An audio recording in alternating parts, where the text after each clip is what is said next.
झारखंड में राज्यसभा के लिए खाली हो रही 2 सीटों के लिए अधिसूचना जारी हो चुकी है। वोटों के आंकड़े के अनुसार पहली सीट के लिए शिबू सोरेन कंफर्म है। ऐसे में कांग्रेस और यूपीए दूसरी सीट पर जीत का समीकरण बना रही है। मुख्यमंत्री के साथ हुई सर्वदलीय बैठक में भी दूसरी सीट को लेकर रणनीति बनी। दूसरी सीट के लिए गठबंधन के पास फिलहाल 21 विधायकों की संख्या है, जिसको देखते हुए कांग्रेस ये कह रही है कि राज्यसभा का इतिहास बताता है कि यहाँ परिणाम आंकड़ों के विपरीत आता है। दिखने में नहीं लग रहा होगा, लेकिन आप स्वयं बोल रहे हैं और पिछला जो ट्रैक रिकॉर्ड है कांग्रेस पार्टी का राज्यसभा चुनाव में हमने करके दिखाया है। और इस बार भी मुझे पूरी उम्मीद है कि लाइन से हट करके भी कई विधायक हमारे समर्थन में आएंगे। और हम ये कहना चाहते हैं कि हम लोग जन सरोकार रखने वाले लोग हैं। झारखंड आंदोलन में हम लोगों का योगदान रहा है। हम लोग राजनीतिक कार्यकर्ता हैं, कहीं कोई चिंता की बात ही नहीं है और ना कहीं कोई भ्रम है। दोनों सीटें जो है आज यूपीए जीतेगी, हम लोगों का आत्मविश्वास है। हमारा सबसे आग्रह है जितने भी हमारे लाइक माइंडेड एमएलएज हैं उनसे कि वो दलीय सीमाओं से ऊपर उठ करके इस चुनाव में वो मतदान करें। और मुझे ऐसा लगता है कि निश्चित तौर पर अंतरात्मा की आवाज में ऐसा होगा। कांग्रेस अपने उम्मीदवार शहजादा अनवर के लिए संख्या बल जुगाड़ कर रही है।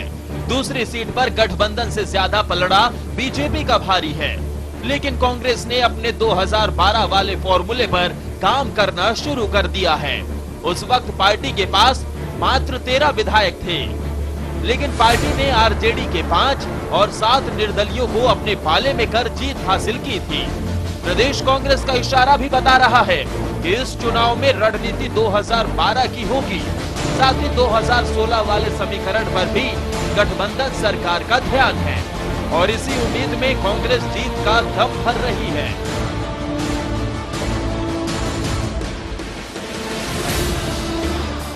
गुरु जी के सहमति से, गुरु जी के आशीर्वाद से शहजादा अनवर जी को राज्यसभा का उम्मीदवार बनाया गया है। गुरु जी की सहमति है, आदरणीय हेमंत सोरेन जी की सहमति है। हमें ये नहीं समझ में आता कि हम कुछ भी कर रहे हैं, उनके पेट में दर्द क्यों होता है। घबराहट है, कहीं ना कहीं उनको लगता है कि झारखंड के जो विधायक हैं अंतरात्मा की आवाज़ पर वोट देंगे।